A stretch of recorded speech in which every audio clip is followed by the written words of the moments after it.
Thank you, my viewers, for sending me the feedback through Messenger and other apps.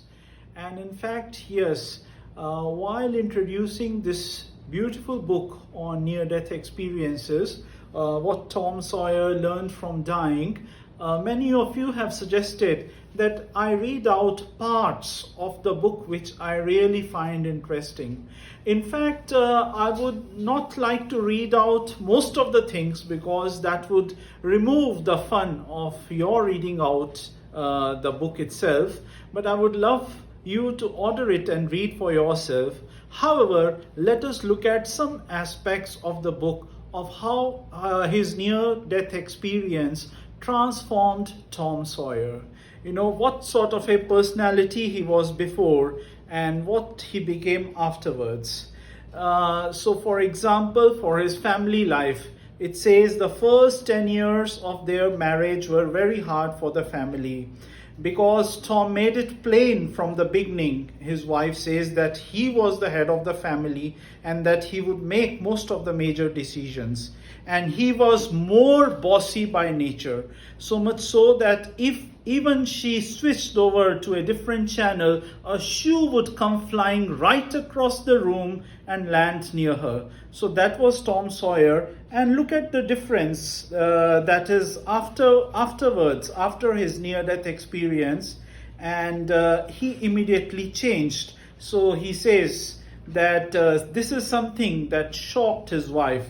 He says, as a result of my near-death experience, I told her that she's responsible for herself and I don't have the authority to tell her to do anything, to tell her yes, you will or no, you won't. You see, to gradually compromise is beautiful, but to go through a sudden change like that. So this was one of the changes that came across. And there are other aspects. For example, Tom had a life review. Now, most of the near-death experiencers have a life review. What is a life review? We all think that whatever moments are there in our life, we do and we forget. But no, that is not the case.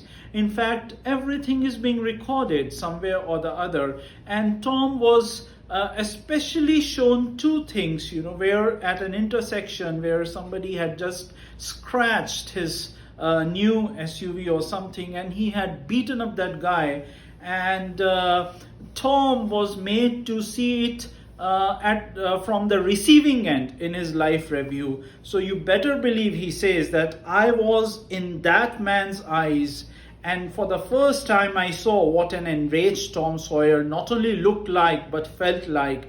I experienced the physical pain, the degradation, the embarrassment, the humiliation, and the helplessness in being knocked back like that. So that is the thing. And then you see the transformation. He says that I could experience a bit of what trees experienced in my life review, in my loving it, as he was walking through a park.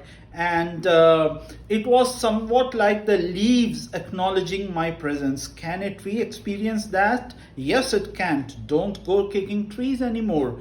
And the little bugs on your eyelids that some of you don't even know exist, that's an interrelationship, you with yourself and these little entities that are living and surviving on your eyelids. When you waved a loving goodbye to a good friend the other day, did you affect the clouds up above? Did you actually affect them? Does a butterfly's wings in China affect the weather here? You better believe it does. You can learn all that in a life review. So this is what he says a life review is.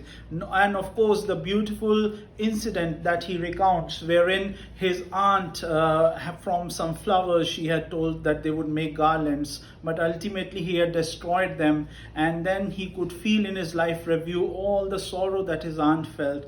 So that way, this is a life transforming book. It's not merely a book, it is a scripture.